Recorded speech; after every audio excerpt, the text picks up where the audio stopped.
Oke, nah saudara di tahun 2024 ini tema gereja kita adalah apa? The Year of Great Shift and Miracles. Bagaimana sungguh-sungguh akan terjadi sebuah pergeseran yang besar. Pergeseran dalam apa? Dalam segala hal. Pola pikir kita, attitude kita, semangat hidup kita mengikuti Tuhan. Kita harus mengalami sebuah pergeseran, perubahan hidup yang besar. Sebab itulah yang sungguh-sungguh Tuhan inginkan dalam hidup kita. Katakan amin. Setiap orang mulai kedapatan setia mengasihi Tuhan. Nah saudara, bukti kesetiaan Anda itu apa? Kesetiaan kita, bukti yang paling kelihatan adalah produktif. Kesetiaan itu bukan hanya Anda ke gereja, bukan. Ya ini ke gereja itu harus. Karena kelihatan Anda hadir. Tapi bukan hanya ke gereja. Ke gereja saja tidak cukup. Tapi Tuhan ingin yang namanya produktivitas. Produktivitas, makanya dalam Yesus memberikan perumpamaan kepada 5 orang. Ya talenta itu diberikan kepada 5 orang, lalu 2 orang, lalu 1 orang. 5 orang lagi. Yang 1 5, yang kedua salah sih. Yang 1 5, yang 1 2, yang 1 talenta. Yang dapat 5 talenta jadi berapa? 10. Yang 2 jadi berapa? 4. Yang 1 jadi berapa? 1. Bukan 0, 1. Tetap 1. Padahal yang 5 jadi 10 dan yang 2 jadi 4, yang 1 jadi 1. Lalu Tuhan ini berkata bahwa kamu hamba yang jahat. Dikatakan orang ini jahat. Ternyata kesetiaan itu bukan hanya hadir di gereja. Kesetiaan itu butuh produktivitas, katakan amin. Apa produktivitas kita? Produktivitas kita itu apa? Pertama adalah perubahan hidup, katakan amin. Perubahan hidup Anda itu ternyata bentuk kesetiaanmu dengan Tuhan. Kalau Anda setia dengan Tuhan, hidup kita harus berubah. Amin. Hidup kita harus mengalami peningkatan kedewasaan di dalam Tuhan setiap waktu. Itu bentuk kesetiaanmu dengan Tuhan. Saya sebagai hamba Tuhan, sebagai gembala regional sekalipun, saya tiap di akhir tahun saya selalu datang kepada Tuhan seorang diri. Ya ini terlepas doa bersama-sama dengan istri dan keluarga selesai. Saya seorang diri datang kepada Tuhan. Saya selalu berkata kepada Tuhan. Apa yang aku harus ubahkan. Kadang-kadang saya lupa. Ya manusia itu kadang suka lupa, kecurangannya sendiri lupa. Ya apa yang harus aku ubahkan. Tuhan bicara pada saya buat di area ini kamu mesti berubah. Yes Lord. Gak perlu Tuhan bicara kepadaku 2 kali. 1 kali aja aku akan taat. Saya mau produktif, katakan amin. Saya mau produktif, makanya tahun ini kita masuk di tahun pergeseran yang besar. Bentuk produktivitas kita yaitu apa? Perubahan hidup. Cara berpikir, pola pikir. Tadi pagi saya sampaikan soal ini buat jemaat pagi. Harus mengalami perubahan supaya kita menjadi orang yang bertumbuh dalam Tuhan. Kedewasaan mulai terjadi dalam kehidupan kita. Lalu yang kedua, buah apa? Produktivitas apa? Yang kedua, saudara apa? Melayani. Melayani tidak semua harus di panggung. Makanya kemarin waktu Heart of Borneo saya sampaikan. Ada yang hadir di sini Heart of Borneo hari apa itu? Hari Jumat ya. Angkat tangannya yang hadir. Ya, oh banyak juga. Ya, saya sampaikan saudara kita masuk dalam hubungan yang lebih lagi dengan Tuhan. Hubungan yang kita bangun selama ini cuman begini loh. Kita takut kalau Tuhan gak memberkati kita maka kita ke gereja. Hubungan kita cuma sampai di situ. Saya ini menjadi center. Aku diberkati, aku ditolong. Makanya aku melayani Tuhan supaya aku ditolong, supaya aku diberkati. Gak salah, tapi itu adalah hubungan awal. Semua untuk aku dan aku. Aku ke gereja supaya apa? Aku supaya selamat. Aku ke gereja apa? Supaya aku diberkati. Aku gereja supaya gimana? Supaya aku mendapatkan jalan keluar untuk semua persoalan. Ke aku terus. Tapi mari kita masuk dalam sebuah hubungan yang lebih lagi. Kita datang kepada Tuhan dan berkata, Tuhan, aku mau mendukung apa yang Tuhan mau aku kerjakan. Tidak lagi hubungannya dengan aku, tapi kerajaan-Mu. Aku mau melayani-Mu, aku mau sungguh-sungguh terlibat di dalam pekerjaan tangan-Mu.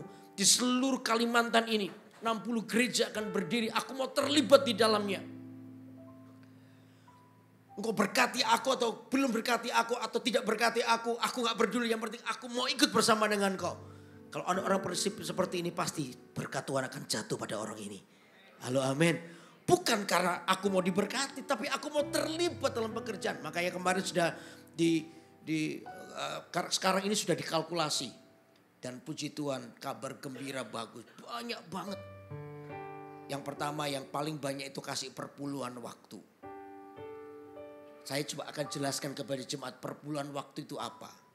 Ya, salah satunya adalah menolong kita merintis gereja di kota-kota dengan kasih waktu misalnya 1 tahun. Saya mau kerja merintis CG 1 tahun di kota itu. Saya boleh bekerja ikut perusahaan lain atau ya sendiri boleh. Ya selama 1 tahun ini saya mau merintis CG. Ya di kota A di mana Anda dikasih beban itu perpuluhan waktu. Nanti kita jelaskan. Lalu yang kedua yang banyak adalah dana. Puji Tuhan, jemaat kita mau terlibat dalam pekerjaan Tuhan. Halo amin. Yang doa gak usah ditanya, yang doa hampir semuanya doa. Jadi paling banyak doa, yang kedua full timer, perpuluhan waktu, yang ketiga dana, yang keempat ada full timer juga. Saya sudah bilang full timer gak boleh ikut-ikutan ya. Kita akan membangun 60 gereja, kita butuh full timer banyak. Ya full timer banyak ditaruh di kota-kota. Itu sungguh-sungguh ada. Paling banyak dari kalangan anak-anak AUG. Puji Tuhan anak AUG kita dipakai oleh Tuhan. Artinya Tuhan bicara buat mereka. Ya mudah-mudahan tidak emosional ya. Halo. Ya emosional. Ya, yang keempat baru tenaga ahli atau terampil. Kita ini penginjilan bukan hanya bangun perintisan-perintisan. Enggak, kita ini perlu gedung juga. Perlu dipikirkan orang yang mikirkan gedungnya. Bagaimana bangunnya, desainnya. Lalu project manajernya. Siapa yang memperhatikan, gak mungkin saya ya gembala regional ya project manager mati berdiri saya gak kuat. Ya saking banyaknya, tapi ada orang-orang yang memberikan dirinya. Puji Tuhan nanti tanggal 5 akan ada meeting di Zoom. Kita akan kumpulkan semua orang-orang itu. Ya sepakat bersama-sama kita akan bangun Kalimantan penuh dengan kemuliaan Tuhan. Halo amin. Amin. Kita ini sekarang sudah ada di 27 kota. Hari ini sudah ada di 27 kota. Ya 9 gereja lokal. Lalu 11 gereja satelit. Berapa itu? Udah 20. Lalu 7 gereja masih CG, masih perintisan CG. Akan dibuka lagi beberapa tempat. Ya, kita nggak berani buka karena tenaganya belum ada. Karena itu saya mau ngajak seluruh jemaat yang punya beban. Mari kita lihat kepentingan kerajaan Allah. Halo amin. Ini bentuk kesetiaan kita. Kesetiaan kita bukan hanya datang ke gereja, tapi do something untuk kerajaan Allah. Katakan amin. Makanya saya bilang gini, saya nggak mau hidup itu kayak begini loh. Ya lahir, lalu remaja, pacaran, menikah, punya anak, ya punya cucu, meninggal gitu. Saya nggak mau gitu, hidup saya jadi gitu aja. No. Saya berdoa dengan Tuhan, saya mau selama aku hidup, tanganmu itu ada dalam hidupku Tuhan. Tuntun aku, dipakailah aku menjadi alatmu, katakan amin. Pakailah hidupku ini. Bentuk daripada kesetiaanku adalah aku mau terlibat dalam pekerjaanmu. Kalau Tuhan mau lakukan kebangunan rohani di Kalimantan, jangan lupakan yang namanya Yudi Kusmanto. Saya berlutut, saya nangis untuk itu. Kalau Tuhan mau bikin kebangunan rohani di Kalimantan, jangan lupakan ada pendeta namanya Yudi Kusmanto Tuhan. Aku mau terlibat di dalamnya. Aku mau tanganmu ada dalam hidupku. Itu bentuk kesetiaan. Katakan amin. Anda mau setia dengan Tuhan. Ayo produktif. Jangan yang begini-begini aja, jangan. Coba kanan kiri, kamu jangan begini-begini aja. Coba bilang kanan kiri ya.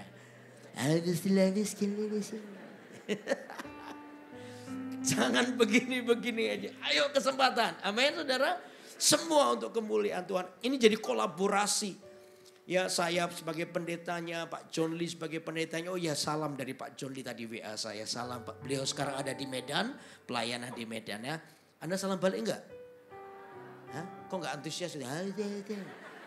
Salam gak? Kalau gak salah saya alamin loh. Ntar lagi saya telepon dia loh. Salaman? Ya ada. Salam ya oke. Salam ya. Salam kasih dari GMS Balikpapan. Oke. Nah kesetiaan itu yang membuat kita ini bisa bertahan. Karena itu saudara setiap orang harus punya spirit ini. Aku mau setia dengan Tuhan. Setia itu apa? Produktif. Bukan hanya datang di gereja. Tapi Anda berbuah. hidupmu berubah, dan kedua Anda terlibat dalam pekerjaan Tuhan. Nah, untuk itulah dibutuhkan sebuah mentalitas. Kesetiaan itu butuh mentalitas. Bukan biasa begitu, perlu mentalitas yang kuat. Untuk Anda bisa masuki tahun ini. Mempersiapkan diri masuk di dalam tahun pergeseran yang besar dan tahun mujizat. Butuh mentalitas. Mentalitas apa itu? Mentalitas pantang menyerah. Kita tidak akan pernah bisa menyerah.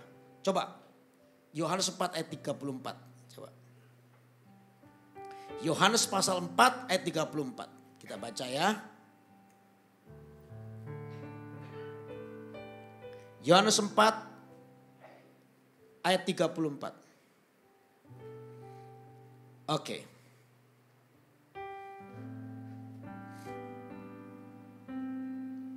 Yohanes 4 ayat 34 dikatakan begini. Kata Yesus kepada mereka, makananku ialah melakukan kehendak Dia yang mengutus aku dan apa saudara? Menyelesaikan pekerjaannya.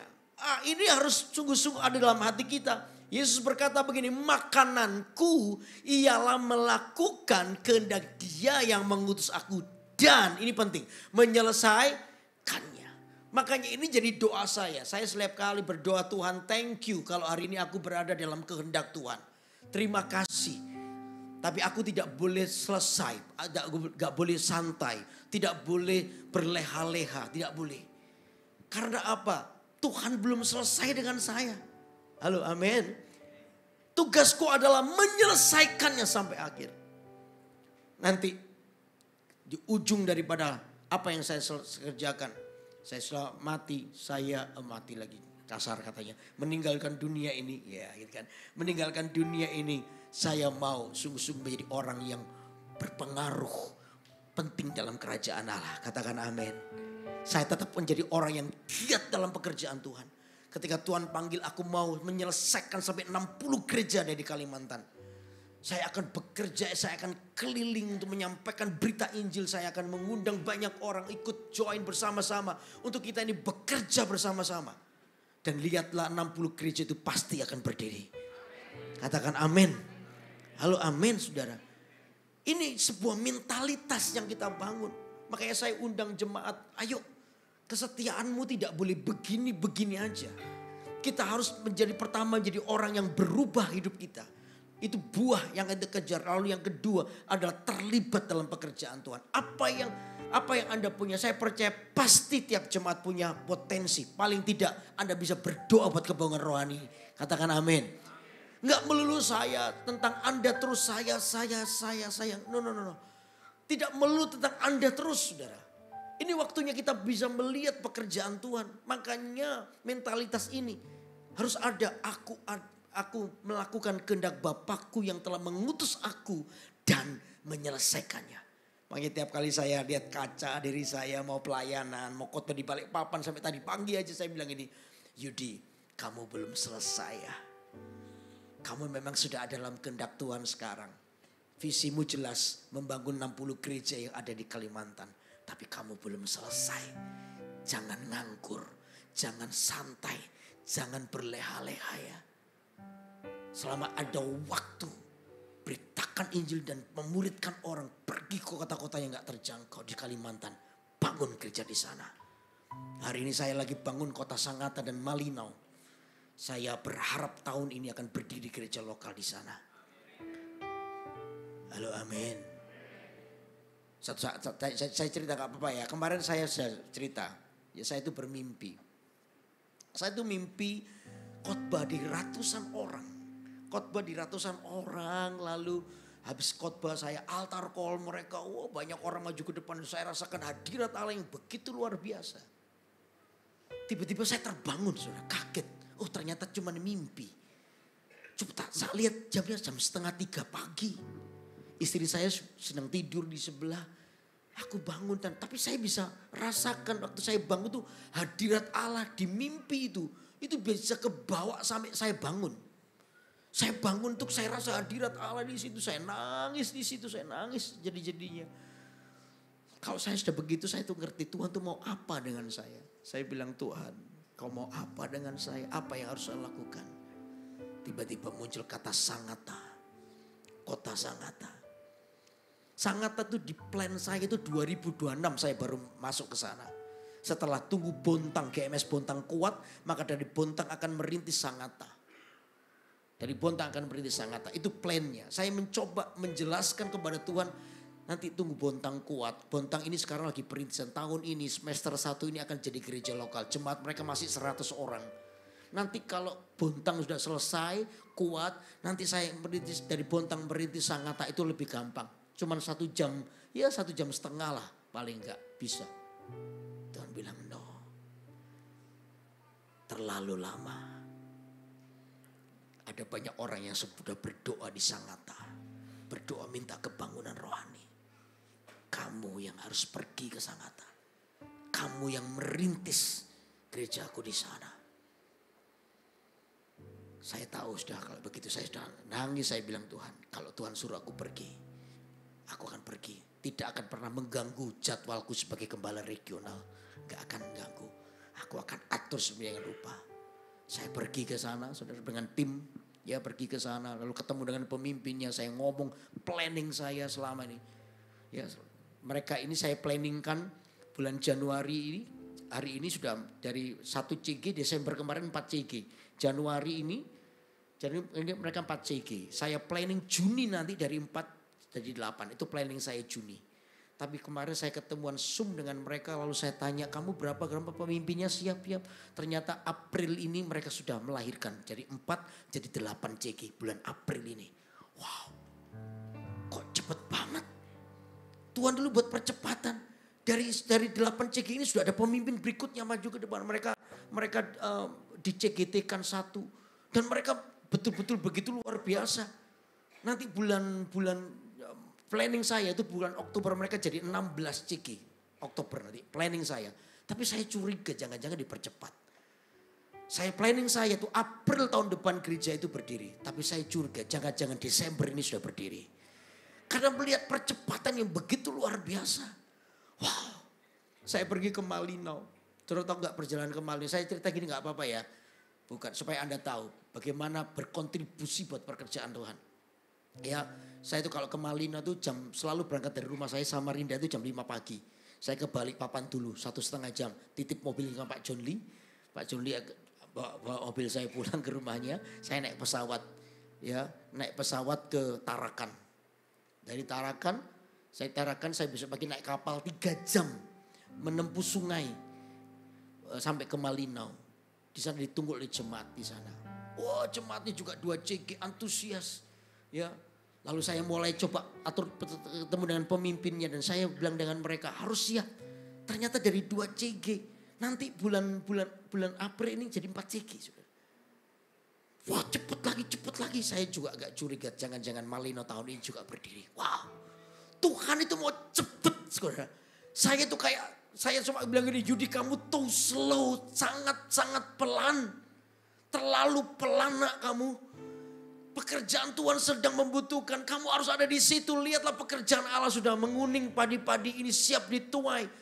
Dan kamu terlalu slow. Saya bilang Tuhan ampuni aku. Aku akan cepat kerja. Udah gak ada pikir lagi, aku mau tetap setia sama Tuhan. Berbuah sampai akhir, katakan amin. Halo amin. Nanti tunggu ya tahun 2024 ini semester 1 ini akan ada 2 gereja lokal berdiri yaitu Bontang dan Singkawang. Nanti semester 2-nya akan berdiri 6 gereja. Haleluya. Gak ada yang tepuk tangan kah? 6 gereja akan berdiri. Ya, tak itu dulu 6 itu mana ya? Saya lupa. Mana? Singkawang. Singkawang Bontang sudah tahun semester ini.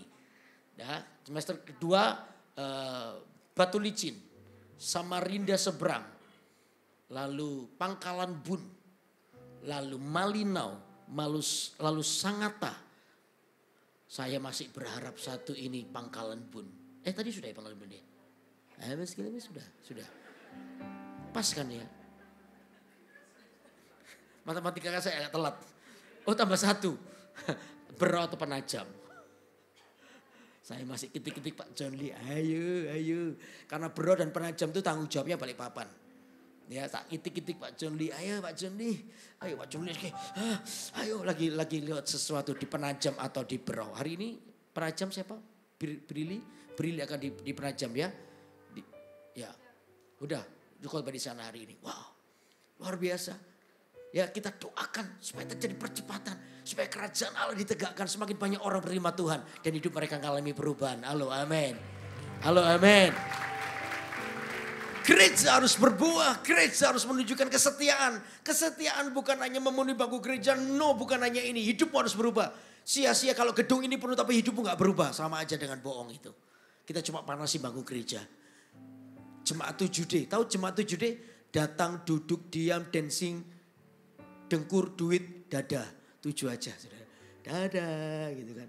Terus tiap enggak gitu, jemaat ini harus bergerak. Katakan amin. Halo amin saudara. Ayo. Tanggung jawab di Balikpapan saya sudah beri ke Pak John Lee. Ya, 2 kota aja, Penajam dan Berau. Udah. Ayo jadikan 2 kota ini menjadi gereja lokal nantinya. Amin.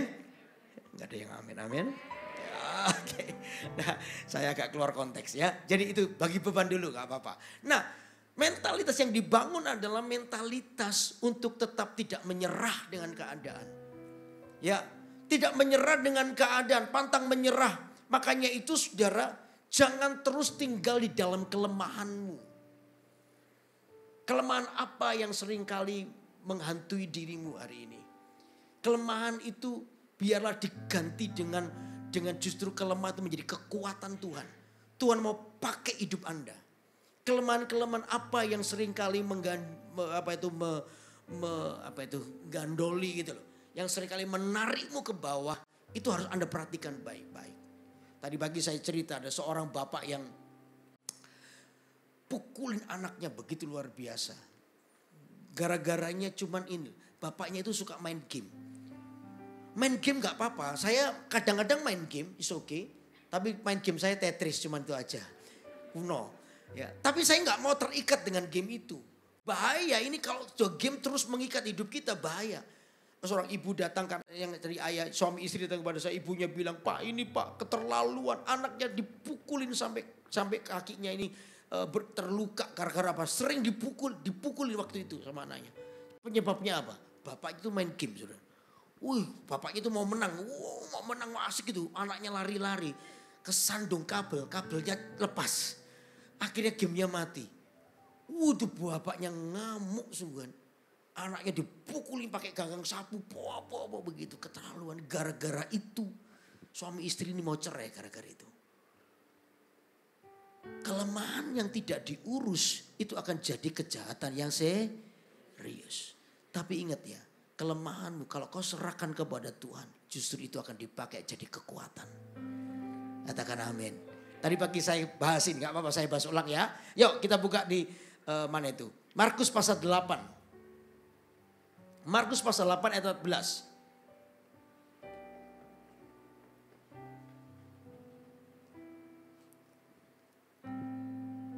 Kemudian ternyata murid-murid Yesus lupa membawa roti. Hanya sebuah saja yang ada pada mereka dalam perahu. Lalu Yesus memperingatkan mereka katanya, "Berjaga-jagalah dan awaslah terhadap ragi orang Farisi dan ragi Herodes." Maka mereka apa saudara? Berpikir-pikir dan seorang berkata kepada yang lain, itu dikatakannya karena kita tidak mempunyai apa? Roti. Jadi hari itu sebenarnya mereka ini lagi mau retreat sama-sama. Yesus dan murid-muridnya lagi mau retreat. Waktu sebelum waktu itu Yesus sudah bilang, jangan lupa bawa roti ya. Karena tempat nanti kita di sana itu nggak ada toko roti loh. Jangan lupa ya. Ya. Tapi ternyata ketika hari hanya mereka berangkat naik perahu, ternyata murid-muridnya lupa bawa roti. Mereka saling menyalahkan, saling menyalahkan dan lainnya. Nah kebetulan Yesus itu suka mengajar. Tidak di kelas ngajarnya, tapi di kehidupan. Makanya dia sambil di perahu mengajar hati-hati ya terhadap ragi Farisi dan Herodes. Ya nanti saya akan jelaskan sendiri ragi Farisi dan Herodes itu apa. Hati-hati dengan ragi Farisi dan Herodes. Nah muridnya mikir nih. Mereka berpikir-pikir kata Alkitab. Ini dikatakannya karena kita tidak membawa roti. fokus daripada murid-muridnya itu adalah soal makanan. Tidak bawa roti. Makanya mereka mulai baper. Apa yang dikatakan Yesus lalu ditembak. Oh jangan-jangan ini dia nyindir. Yesus itu nyindir. Waduh, justru karena murid-muridnya menuduh gitu, Yesus malah marah. Padahal Yesus tidak menyindir. Murid-muridnya yang merasa Yesus menyindir. Yesus marah. Coba kita terjemahkan. Ayat 17. Dan ketika Yesus mengetahui apa yang mereka perbincangkan, ia berkata, mengapa kamu memperbincangkan soal tidak ada roti? Belum jugakah kamu faham dan mengerti? Telah degilkah hatimu? Wah, Yesus mulai ngamuk nih. Kamu itu apa? Mengapa kamu memperbincangkan soal tidak ada roti? Kamu lupa ya, kamu dengan siapa? Aku ini pembuat mujizat. Baru saja aku memberikan makan 5.000 orang. Dari 2 roti dan 5 roti dan 2 ikan itu terjadi mujizat kasih makan 5.000 orang. Kamu lupa ya? Ya. Kamu mempunyai mata, tidakkah kamu melihat? Dan kamu punya telinga, tidakkah kamu mendengar? Tidakkah kamu ingat lagi? Yesus ngamuk sampai bilang ini, kamu itu punya mata tapi gak melihat. Kamu punya telinga tapi gak mendengar. Kamu cuma terus tertinggal dalam kelemahanmu terus. Dan terus berkutat di dalam persoalan itu terus. Persoalannya apa? Tidak ada roti. Kamu lupa kamu berjalan bersama-sama dengan orang yang telah membuat mujizat dengan roti. Lupa Yesus bersama dengan mereka. Terus persoalan yang dibahas. Kelemahan yang dibahas. Lalu Yesus ingatkan. Pada waktu aku memecah-mecahkan 5 roti untuk 5.000 orang itu. Berapa bakul penuh potong-potong roti kamu kumpulkan? Jawab mereka 12 bakul. Dan pada waktu 7 roti untuk 4.000 orang itu. Berapa bakul penuh potong-potong roti kamu kumpulkan? Jawab mereka 7 bakul. Yesus itu mengingatkan. Kamu itu bersama dengan aku di dalam perahu. Aku ini pernah membuat mujizat roti. Kasih makan 5.000 orang. Tapi mereka terus tinggal dalam kelemahan mereka. Mereka seolah-olah kelemahan itu berkuasa atas hidup mereka. Kadang-kadang kita mengizinkan itu sampai Tuhan gak bisa pakai hidup Anda. Aku masih gak layak. Aku terus berkutat di area itu. Padahal Tuhan mau pakai hidup Anda. Tuhan mau pakai hidup Anda, katakan amin. Kita terus berkutat, aku gak layak. Aku masih berdosa terus di area itu. Iblis menipumu kalau itu. Makanya pada waktu itu Yesus bilang, kamu lupa ya. Kamu punya mata tapi gak melihat. Punya telinga tapi gak mendengar. Aku pernah berbuat mujizat terhadap kau melalui roti itu. Kalau Anda coba lihat sekarang. Yuk kita baca ayat 20. Coba. Dan pada waktu 7 roti untuk berapa? 4.000 orang itu. Lihat tuh. Ya. Berapa potongan roti yang kamu kumpulkan? Jawab mereka apa? 7 bakul. Coba 7 roti untuk kasih makan berapa ribu? 4.000. Betul? Sisa berapa? 7. 7 roti. Masih makan 4.000, sisa 7. Coba ayat 19. Pada waktu aku memecah-mecahkan 5 roti untuk berapa? 5.000 orang itu. Berapa bakul penuh potong-potong roti kamu pulang? Jawab mereka 12 bakul. Lihat, 5 roti kasih makan berapa? 5.000, sisa berapa? 12. Tadi yang pertama ayat 20, 7 roti kasih makan 4.000. Rotinya turun tuh. 5 roti kasih makan naik 1.000. Berapa? 5.000. Betul? Anda ngerti gak sih? Ya. Mari kita imajinasi. 7 roti kasih makan 4.000. Rotinya turun 5 roti kasih makan 5.000. Berarti kalau misalnya kalau kita tarik grafiknya kita tarik. 3 roti kasih makan berapa? Hah? Ya tadi pagi sudah dengar khotbah saya soalnya. Yang belum dengar, ayo 3 roti kasih makan berapa? Turun lagi 2 nih rotinya. Dari 7 kasih makan 4.000. Rotinya turun jadi 5 kasih makan 5.000. Naik 1.000. Ini turun, ini rotinya turun 2, ini naik 1.000. Kalau turun 2 lagi, 3 roti kasih makan berapa? Sisanya sekarang. 7 roti kasih makan 4.000, sisa 7. 5 roti kasih makan 5.000, sisa 12. Kalau 3 roti kasih makan 6.000, sisa berapa? Siapa 17. Yang gak ngerti coba nanti di rumah dibaca lagi ya. Ingat ini, 7 roti kasih makan 4.000. Rotinya turun tuh, 5 roti kasih makan ternyata tambah banyak, 5.000. Betul gak? Kalau kita tarik grafik turun lagi rotinya nih, 3 roti kasih makan berapa?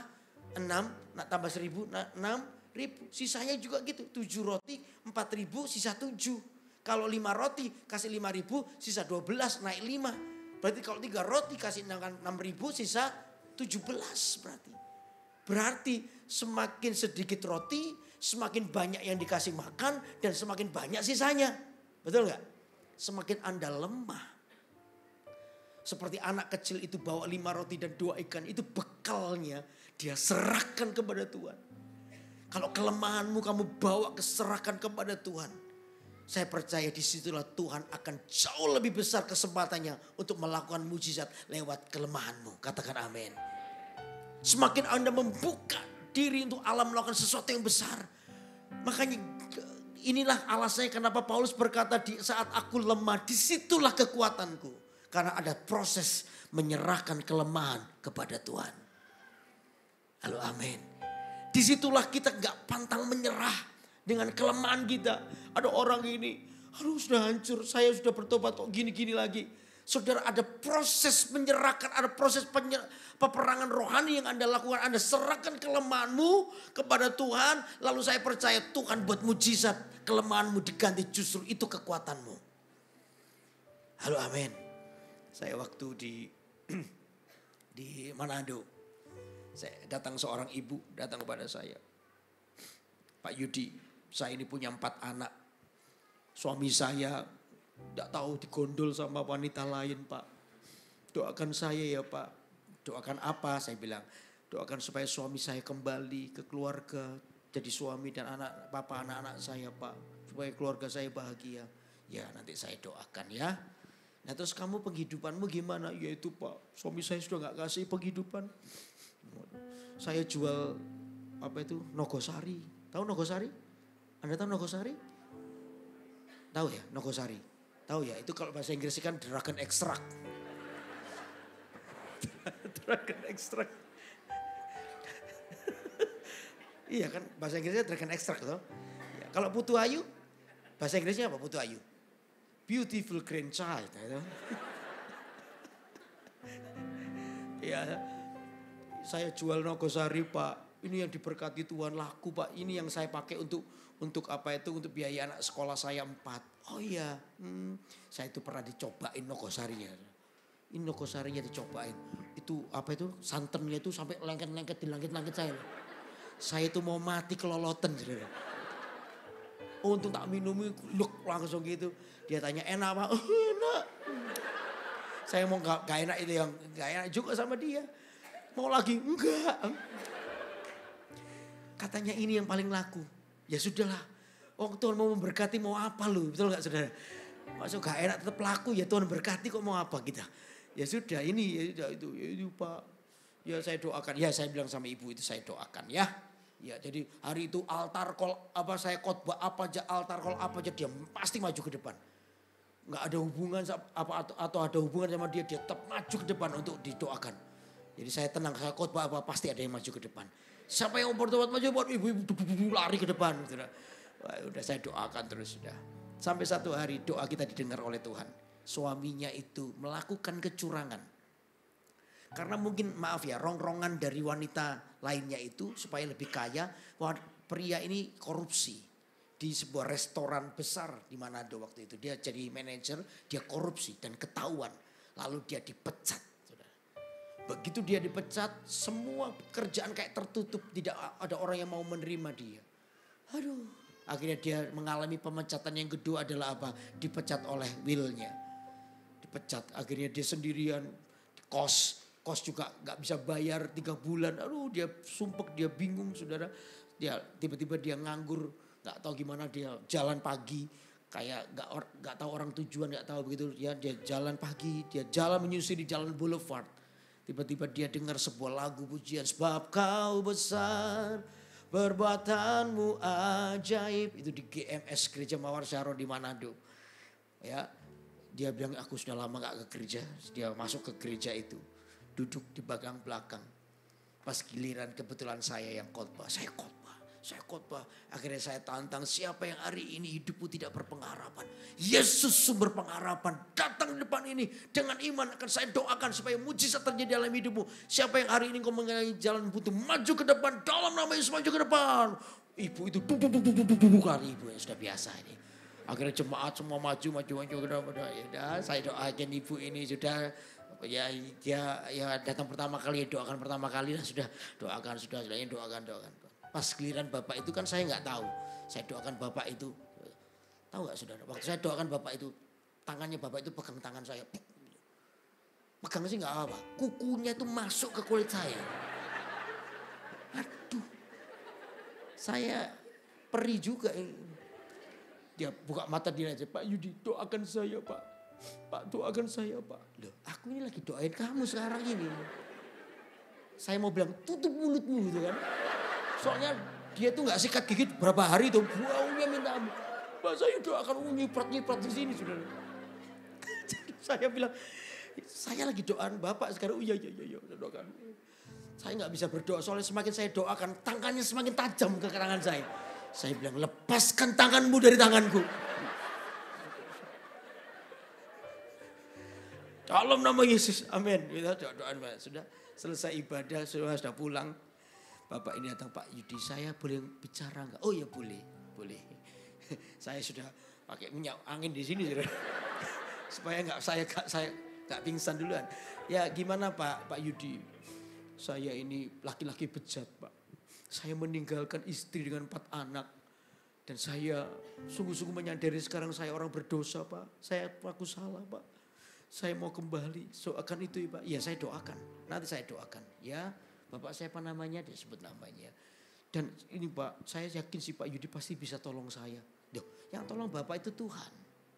Bukan saya. Enggak Pak, saya yakin Bapak Yudi bisa tolong saya. Loh, kenapa kok Bapak begitu yakin? Ya karena istri saya itu jemaat Bapak. Loh.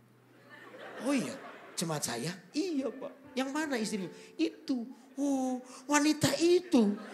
Gara-gara kamu dia sering altar-alkohol maju ke depan ya. Oh gara-gara kamu ini altar-alkohol terus dia ini. Walah, ya bilang. Ya saya bicara sama istrimu ya. Saya bantu ya. Ya makasih Pak. Nanti tunggu kabar dari saya dia pulang. Lalu saya janjian sama ibu itu saya bilang, Ibu. Saya bilang gini, Ibu, Tuhan mendengar doa kita. Tuhan tuh mendengar doa kita. Ya iya Pak. Jangan gini. Ya kemarin suami saya ke gereja tuh Pak. Iya. Dia Jawa Baru pertama kali. Iya saya tahu Pak. Dia ngelirik-lirik saya terus. Walah sebelum waktu sementara khotbah sudah lirik-lirikan ternyata. Ya itu Pak. Dia kan habis ibadah kan kemarin ketemu sama Pak Yudi. Iya. Ya itu Pak. Setelah dari Pak Yudi dia datang ke rumah Pak. Minta balik dengan saya. Ketemu sama anak-anak minta rujukan kembali. Saya kok enak ya Pak. Dulu dia punya uang, saya ditinggal. Sekarang dia gak punya uang, dia datang kepada saya. Kok enak. Kalau orang Jawa kok nyimut gitu kan. Kok enak gitu. Saya ngerti. Saya bilang Ibu, saya ngerti perasaan Ibu.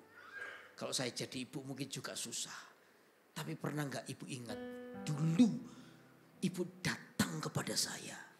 Apa permintaanmu? Supaya suamimu kembali ke rumahmu kan. Tuhan sekarang sudah menjawab doamu. Dengan caranya dia mengembalikan suamimu kepadamu. Jangan jadi penghalang daripada doa yang telah dikabulkan oleh Tuhan. Karena kedaginganmu. Saya ngerti, saya gak kuat. Anda pun berat untuk itu. Tapi belajarlah seperti apa yang firman selama ini yang kau dengar ratusan bahkan ribuan kali kau mendengar firman Tuhan. Ini waktu yang kamu praktek mengampuni. Gak gampang memang mengampuni. Dia nangis. Setelah dia diam karena dia tahu kebenaran. Cuma dia gak bisa kalahkan perasaannya. Lalu dia bilang, ya sudah Pak tapi asal Pak Yudi doakan saya ya. Saya pasti kuat Pak, cuma kalau enggak saya enggak berani Pak. Ya, kamu tinggal di sini ya, suamimu tak telepon ya. Ya, halo Pak bisa datang ke kantor saya? Ya Pak.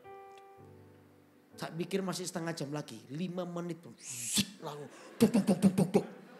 Loh kok cepet Pak? Iya saya tunggu di depan gereja Pak. Pak Yudi kok gak telepon lu? Oh ada ternyata. Dia begitu lihat istrinya, langsung duduk bawah. Ma minta maaf Ma. Saya bilang Pak duduk di atas saja Pak. Duduk di atas. Enggak Pak Yudi saya gak layak duduk di atas. Oh laki-laki ada maunya itu gitu loh. Benci aku. Saya gak layak. Pokoknya sekarang dari dulu merasa gak layak kalau itu. Baru sekarang merasa gak layak. Ya aku di bawah. Ya. Ma aku minta maaf Ma. Istrinya cuma diam melihat saya. Saya bilang sama ibu-ibu. Ini waktunya. Kamu ribuan kali dengar khotbah. Ini waktunya kamu praktek. Akhirnya ibu itu diam-diam. Dia peluk suaminya. Suaminya tambah nangis. Dia peluk suaminya. Pak dia bilang Pak jangan kamu ulangi lagi ya. Nangis. Aduh. Saya bilang gini, ayo ikut CG. Di CG kamu akan dikembalakan. Di CG kamu akan diarahkan. Ya, saya doakan dia. Udah ibu mau ngampuni suami? Mau Pak. Tapi saya belum bisa 100% mengampuni. Saya mau Pak, tapi ya saya doakan. Supaya Tuhan memberi kemampuan. Amin saudara. Akhirnya dia rujuk kembali. Sejak hari itu terjadi perubahan. Pertama, terjadi perubahan ekonominya. Ekonomi. Ibu ini jualan Nogosari Dragon Extract itu. Tiba-tiba dia berubah. Pelan-pelan mulai buka warung kecil. Toko kelontong. Jual beras, jual gula, jual teh di situ. Jual kopi di situ. Lalu tiba-tiba satu saat dia bangun lagi. Waktu saya meninggalkan Manado dia punya 3 toko di pasar itu. Tuhan berkati hidupnya. Lalu yang kedua apa? Tiap kali saya pelayanan. Ketemu dengan keluarga-keluarga yang mau bercerai. Bapak ibu ini bantu saya. Lewat kesaksian mereka. Banyak rumah tangga yang mau cerai dibatalkan. Karena mereka mendengar kesaksian dari suami istri ini. Orang ini bantu pelayanan. Dipakai oleh Tuhan untuk menyelamatkan rumah tangga yang mau bercerai. Kelemahannya diubah menjadi kekuatan bersama dengan Tuhan. Beri tepuk tangan buat Allah yang besar. Jadi kelemahanmu dibawa. 5 roti dan 2 ikan bawa kepada Tuhan. Dan Tuhan akan ganti dengan kekuatannya. Katakan amin. Beri tepuk tangan buat Allah yang besar. Haleluya. Lalu yang kedua apa? Ya. Yang kedua adalah ini. Terus mencoba dan jadilah terlatih. Terus mencoba. Jadilah terlatih. Saudara jangan hakimi dirimu. Jangan terburu-buru. Namanya belajar itu pasti jatuh juga. Saya belajar sepeda itu hancurin potnya tetangga banyak. Kalau saya berhenti menyerah saya gak bisa sepedaan sampai hari. Tapi saya pantang menyerah sampai akhirnya saya bisa. Namanya bertumbuh itu terus mungkin Anda bisa gagal. Makanya saya dorong Anda sekali lagi. Yang belum ikut CG, ikutlah CG. Kenapa di CG? Karena kita ini punya komunitas rohani, katakan amin. Komunitas rohani yang menopang hidupmu ketika engkau gagal. Engkau gak sendirian. Ada keluargamu yang menopang hidupmu, mendoakan Anda, menghibur Anda, memperhatikan Anda sehingga Anda gak sendirian. Kalau Anda jatuh, cepat bangkit. Cepat bangkit dan berkata, aku ya Tuhan, aku mau bangkit dari keadaanku. Aku tidak mau terus berada dalam kelemahan dan terjatuh seperti ini. Aku mau bangkit ya Tuhan. Lihatlah kasih karunia Allah dalam kehidupan Anda. Bahwa Tuhan tadi saya bilang Tuhan tuh mengasihimu bahkan kasihnya tuh jauh lebih besar daripada dosamu sendiri. Halo amin. Lebih besar daripada dosamu. Saya tuh punya anak. Satu hari datang kepada saya minta dibelikan barang elektronik. Saya sudah bilang sama dia, kamu bisa menjaganya enggak? Bisa Pak, bisa Pak. Janji Pak. Kasih. Saya beliin barang itu. Gak sampai 2 minggu. Kemudian saya ditelepon istri saya. Itu mainan yang kamu belikan buat anakmu itu pecah loh sekarang. Hah? Pecah? Iya. Gak tahu itu disenggol atau gimana tadi jatuh pecah. Terus Ya itu kok, aduh itu barang mahal loh. Iya makanya itu, wah saya sudah marah saudara. Itu keluar asap dari hidung dan telinga saya gara-gara itu. Wah saya pulang ke rumah.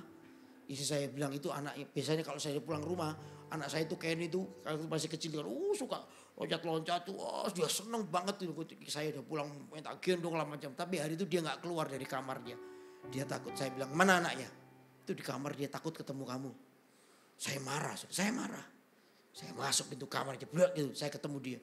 Begitu saya lihat dia duduk di kasur. Begitu dia lihat saya, dia lari langsung, dia tubruk perut saya, dia peluk perut saya, kecil kan, perut saya, dia peluk saya dan berkata, "Pak, minta ampun ya Pak. Aku salah Pak, tadi gak sengaja nyenggol barangnya jatuh pecah. Pak maaf ya Pak, aduh Pak maaf ya Pak." Tahu gak apa yang saya alami? Saya marah. Ketika anak saya buat kesalahan saya marah. Tapi ketika dia datang dengan kerendahan hati, tiba-tiba marahku itu surut. Kenapa marahku surut? Karena kasihku lebih besar daripada barang itu. Kasihku pada anakku jauh lebih besar daripada barang itu. Katakan amin. Saya bilang sama anak, saya tetap marahin dia. Tapi gak semarah ketika saya tadi awal dengar. Lain kali jangan diulang lagi anak. Itu barang mahal. Kalau saya nggak mengasihi dia, kamu tahu itu barang mahal, lebih mahal daripada kamu, tahu nggak? Nah itu kan jadi ngawur. Itu papa durhaka itu. Saya marah.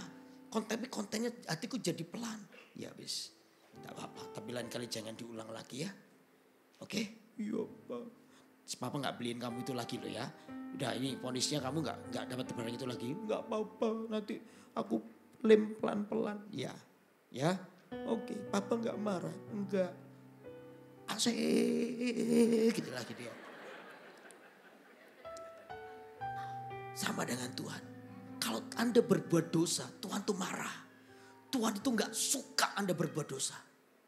Tapi ketika Anda datang dengan kerendahan hatimu datang kepada Tuhan, minta ampun sama Tuhan, masakan beliau tetap marah. Tuhan tidak pernah bisa bertahan dalam murkanya. Kenapa? Karena kasihnya itu jauh lebih besar kepadamu. Bahkan lebih daripada dosamu. Amin. Makanya gak boleh orang itu merasa tertuduh, terintimidasi. Lalu merasa aku gak layak. No. Kasih Tuhan itu jauh lebih besar. Dia marah ketika Anda berbuat dosa. Tapi Tuhan itu mengampuni hatinya. Karena kasihnya kepada kita jauh lebih besar. Bahkan kepada dosa kita pun sekalipun kasihnya melampauinya. Tuhan itu punya prinsip anaknya diterima, lumpurnya dibuang. Kalau ada anak main lumpur, anaknya diterima, lumpurnya dibuang. Jangan kebalik, lumpurnya disimpan, anaknya yang dibuang. Banyak orang tua begitu, betul gak? Sampai puluhan tahun tak inget-inget ya kesalahanmu ya, gak tak ampuni kamu ya. Udah, ya kamu gak usah mampir ke sini kamu ya. Anaknya dibuang, lumpurnya disimpan, kesalahannya disimpan. Kalau ada itu bertobat lagi ini. No. Kasih anakmu, lumpurnya dibuang, anaknya diterima.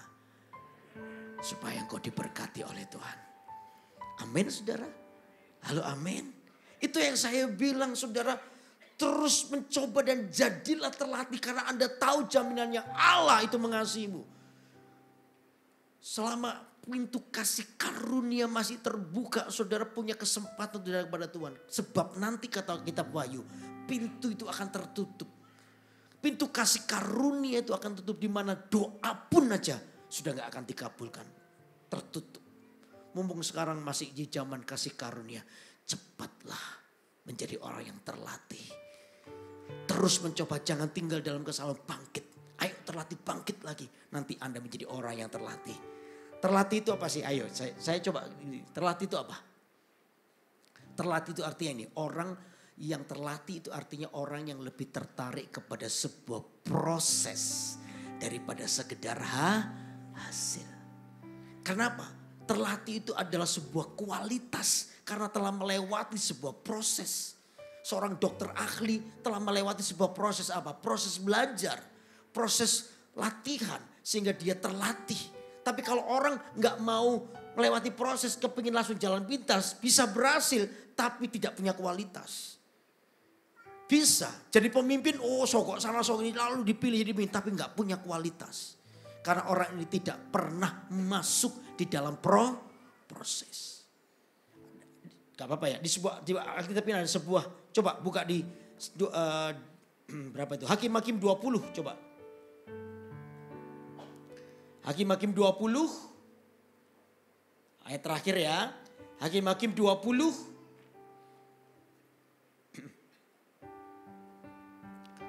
ayat yang ke-16. Nah, saya akan bacakan ya. Dari segala laskar ini ada berapa? 700 orang pilihan yang kidal. Dan setiap orang dari mereka dapat mengumban dengan tidak pernah meleset sampai apa? Sehelai rambut pun. Rupanya saudara dari laskar ini ada 700 orang kidal. Orang kidal ini ternyata saya selidiki bukan karena asli kidal. Bukan. Tapi mereka ada masalah dengan tangan kanannya. Ada yang keplecok lah, apalah. Sehingga tangan kanannya nggak berfungsi. Mereka ini harusnya diusir, disuruh pulang. Kamu jadi peternak aja lah, kamu jadi petani aja lah. Atau jadi tukang kebun lah, terserah pulang lah. Jangan ikut perang, nanti kamu ganggu kami. Kamu sudah nggak bisa menggunakan tangan kananmu. Tapi 700 orang ini adalah orang yang tidak mau menyerah. Mereka melatih diri mereka. Dengan cara apa? Dia ambil satu ekor bulu kuda. Dia ikat di satu pohon. Lalu mereka coba belajar mengumban. Mengumban itu melempar batu itu pakai tangan gini. Boom. Pertama yang meleset ke sana. Gak apa-apa. Terus mereka melatih terus sampai mungkin ribuan kali. Tiba-tiba batu itu kena. Peng. Kena. Mereka mulai mundur lagi. Mereka alih-alih lagi. Mereka lempar batu. Kena lagi. Wah kena. Makanya dikatakan tidak pernah meleset sampai satu helai rambut pun. Orang-orang yang underdog. Tahu underdog itu? Tidak. Underdog itu tidak diperhitungkan. Yang merasa Allah sudahlah ini orang cacat semua. Orang kidal semua. Mereka tiba-tiba jadi pasukan yang mengerikan. Kalau perang terjadi mereka selalu berdiri di depan. 700 orang di depan. Sambil bawa ali-ali begitu. Mereka itu menakutkan musuh. Dan terkenal dengan pasukan yang tidak pernah meleset satu helai rambut pun.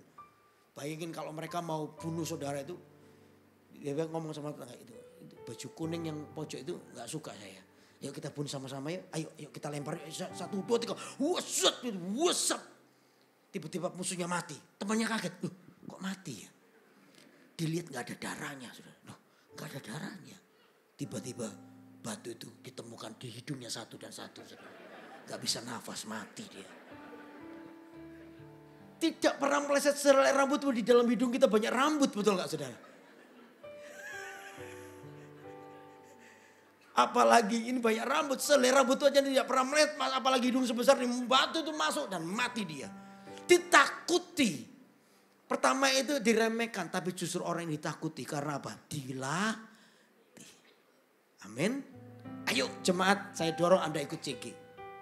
Ya, kalau ada yang belum ikut CG coba beritahu nanti para asyir saya mau ikut CG di daerah mana. Anda akan dicarikan tempat di dekat rumah Anda. Di CG itulah Anda dilatih, dimuridkan.